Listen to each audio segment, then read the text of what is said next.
Akhirnya setelah bertahun kita tunggu, Pro 2 Trust sebelum ni diurut-urutkan namanya Nexis. Kod ni D66B, e-batch daripada Toyota Yaris Cross yang mana dah launch dekat Indonesia, dekat Thailand, Brunei, Philippines. Dah lama dah. Pro 2 je lambat sikit. Malaysia belum lagi keluar Yaris Cross. Mungkin tahun depan. Kita tunggu kan. Okay, saya sekarang berada di Pro 2 Putrajaya. Nanti kita akan tengok kereta yang tadi tu, QV. So ini adalah Pro 2 Trust yang dah lama saya tunggu. Saya sanggup jual produk Ativa saya sebab nak beli kereta ni lah sebenarnya. Saya harapkan dia ada varian hybrid, HEV, tapi sayang sekali tak ada. Okay, kita tengok apa yang ada ni, model H. Model H ataupun variant H, high spec, tak ada AV dikatakan, sebab yang kita dengar AV hanya untuk Toyota Yaris Cross. Dan dengan cerita juga ada variant hybrid juga, HEV, selain yang ICE daripada Toyota nanti kita nak tengok lah. So jom kita check dalam dia. Okay, not bad lah. Saya tengok walaupun dia variant H, tapi Pro 2 dah kenakan dengan gear up, body kit, so nampak dia agak stand out juga. Okay, ada warna-warna merah yang biasanya dekat AV kan, finishing. Mid console dia pun lebih kurang macam Ativa sikit, cuma ada beberapa perbezaan lah. Tengok tu dia ada electronic parking brake pakai button je. Dan kalau tengok dekat steering dia lebih kurang macam Ativa, tapi dia petak tengah mungkin macam Alza. Design aircon ni lebih kurang macam Daihatsu Rocky.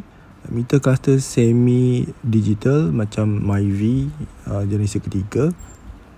Dan dekat bahagian aircon, corong aircon tu tak ada cup holder macam Ativa dan juga Alza yang boleh sejukkan minuman. So control panel sebelah kanan tu ada 4 button saja, iaitu open boot belakang, lepas tu ASC off, and then VSC traction control off, dan juga parking sensor. Ada pelaras lampu headlight macam Ativa X tak silap saya, and then belah kiri dia tu RGB light yang macam lampu lining dekat dashboard, dekat side, kat pintu tu kan. Keinginan tu adalah package gear up, tapi yang pasti tak ada button adaptive driving beam yang ada pada Pro 2 Ativa AV. Bahagian bumbung dalam dia warna hitam macam Proton X50. Reading light dia lebih kurang macam produk Ativa, ada kanan dan kiri.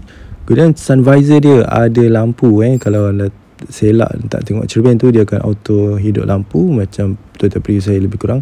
Sebelah penumpang depan pun ada juga. Okay, so korang boleh tengok muka korang pada waktu malam. Kemudian glove box dia agak kecil sedikit daripada Ativa, lepas tu pun lebih kurang sama. Dan armrest box tu kecil sikit, kemungkinan sebab ada aircon kat belakang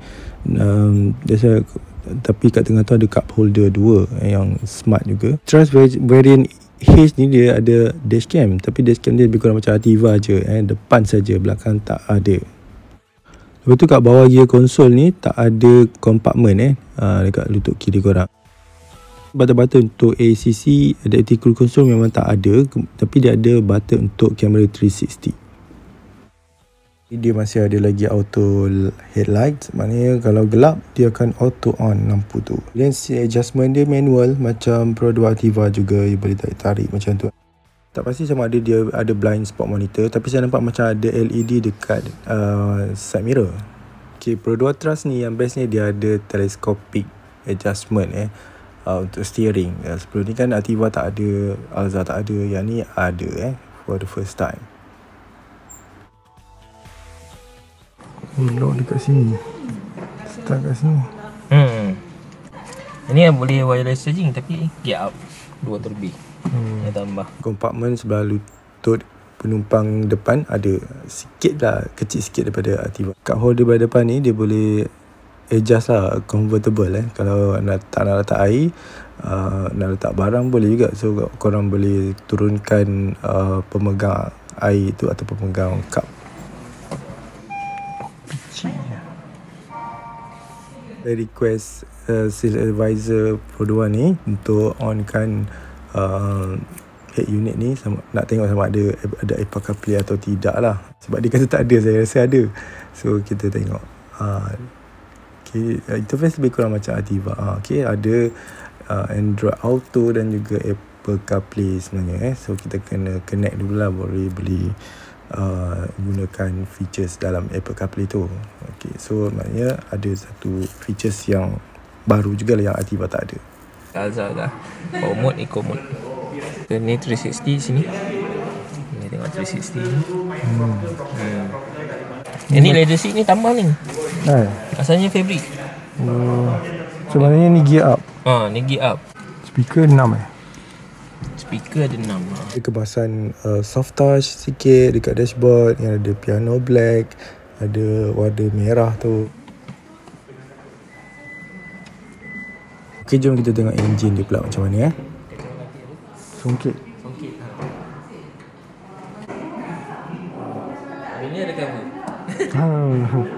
Dia ada toggle. Tak ada cover. Engine Pro Trust ni menggunakan 1.5 NA, engine yang sama dengan Pro Alza, Myvi, yang mana tak ada turbo macam Pro Ativa. So maximum output untuk engine ni dia menghasilkan 78 kW dan 138 Nm of torque pada 4200 rpm. Tapi fuel consumption dia lebih baik daripada produk Ativa, iaitu 21.3 km per liter. Mantap tapi tak ada lawan Prius saya lah, 28 km per liter. Satu lagi produk Trust ni ada DRL, yang atas ni adalah DRL, jadi tak perlu tambah body kit untuk dapat DRL macam produk Ativa lah. Produk Ativa tak ada DRL.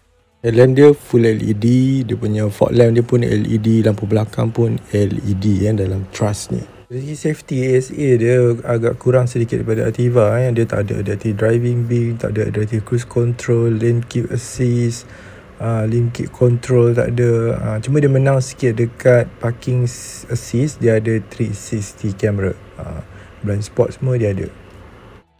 Dari segi ASEAN NCAP, rating dia 5 bintang so not bad, sama macam Ativa juga.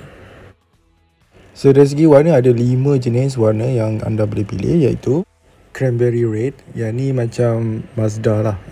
Kemudian ada Electric Blue, two tone macam biasa, macam Aviva ada. Kemudian Glittering Silver, two tone. Silver ada 2, satu two tone, satu lagi single tone yang biasa saja. So tu pun lampai dada. Kemudian yang satu lagi Granite Grey, ni biasa juga, dalam kereta-kereta lain ada. And then Ivory White, so yang pearl white tu tak ada. Okey, jom kita tengok ruang penumpang belakang pula Jom. Okey, kalau anda tengok ni, dia ada seat kulit ni, tapi dia ada gear up punya package lah. Memang cantik lah. So legroom memang luas. Kat depan tu saya dah setting tadi untuk pemanduan saya, memang dah okey. Contoh tengok legroom ni, banyak lagi jarak lutut kita dengan seat depan, seat pemandu So dari segi headroom pun cantik, luas Lepas tu lampu ada, lampu LED putih kali ni, dan headrest pun ada, tiga-tiga ada. Dan ni antara yang pertama juga ada armrest belakang. Saya kata yang kedua, yang pertama QV lah kan. Saya tak pasti Alza ada ke tak ada, tapi rasa yang ni ada. So design ni sama macam Toyota Prius, ada 2 cup holder kat situ. And then lebih kurang daripada belakang ni nak tengok macam Ativa jugalah sikit So pocket dia agak low. And then ada macam pocket juga dekat pintu tu, ada finishing piano black. Belakang ni juga ada aircon blower dan juga type C punya charging port. Okey lah. So saya rasa antara yang pertama kot yang ada aircon kat belakang Alza mungkin ada Seat juga boleh dibaringkan 60-40 lah. So for sure lebih besar daripada produk Ativa. Yang pemegang belakang ni dia ada macam soft release tau. Dia dapatkan dia relax, macam kita mahal sikit lah. Okay, jom kita tengok boot belakang dia pula macam mana kan. So untuk baring haze ni dia ada power boot. So dia boleh buka, kita tekan button ataupun anda boleh kick, tendang je dia akan buka. minta Cik Afif Pro 2 Putrajaya ni untuk demo sikit kan. So tekan dia buka sampai atas. Lepas tu nak tutup, kita tekan button, dia akan tutup sendiri. Dia ada anti pinch tau, dia tak akan tersepit ke tangan. So kalau ada tangan kita kat tengah tu kan, dia ada sensor tau, so dia akan stop. Tapi saya cadangkan kalau korang nak test, janganlah pakai tangan, pakailah benda lain. Dia tak boleh tendang. Tendang boleh tenang tak? Tenang ni. Tapi kunci kena kat luar. Kena lock. Dia ni. Tu contoh. Kalau kat kepala, kalau sangkut kepala dia tolak balik. Dia naik balik lah. Itu lagi yang dia kalah sikit dengan Ativa sebab dia punya tyre spare dia bukan saiz yang sama dan sport rim kuning, bukan sport rim yang full size macam Ativa dapat sebiji sama kan. So yang ni dia kecil sikit tayar tu, tapi bukan tayar sotong yang kecil sangat tu. Dia lebih kurang je, cuma dia kurang lebar lah, mungkin murah sikit lah. Tapi boleh lah pakai untuk sementara korang pergi kedai untuk tukar tayar kan. So dia boleh guna, tapi cuma dia bukan sport rim. So kalau tayar korang pancit memang nampak lah tayar tu warna kuning kan. Kemudian boot space dia, level dia sama macam Ativa, dia boleh ada dalam sikit dan bawah sikit. Tapi yang belah atas ni ialah gear up punya package. Kalau tak dapat yang getah tu. So kalau kita ambil level yang bawah lagi, so kita dapat letak barang yang lebih tinggi lah, so lebih dalam. So keluasan dia 470 lebih kot liter So lebih besar daripada Ativa. Kemudian tonneau cover belakang ni, dia bukan yang macam Ativa tau, yang lembik-lembik tu kan. So ini keras. So dia macam CRV, macam yang Tetaprio pun sama juga, yang kukuh sikit lah. So dia boleh roll ke dalam So kalau orang perlukan space. Tapi kalau perlu tanggalkan benda tu pun boleh buka. So mungkin ada barang yang sangat besar ataupun korang nak baring kat situ kan, so boleh buka yang panjang ni, tonneau cover tu. Overall Pro 2 Trust ni memang okey lah bagi saya. Kenalah dengan harganya, mulai dari 71,000 hingga 81,000.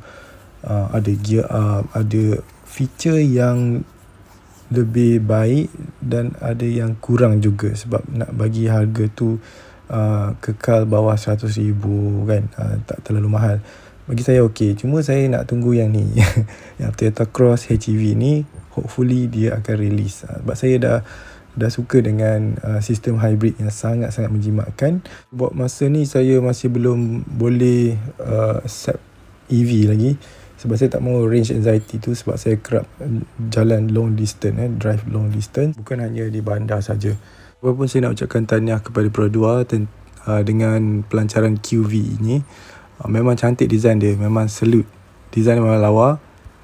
Saya harap Pro 2 akan release juga variant untuk ICE, yakni enjin biasa ataupun hybrid menggunakan body QV ni. Memang dah lawa dah design dia. And cuma saya rasa lebih ramai orang beli kalau dia menggunakan enjin biasa ataupun hybrid.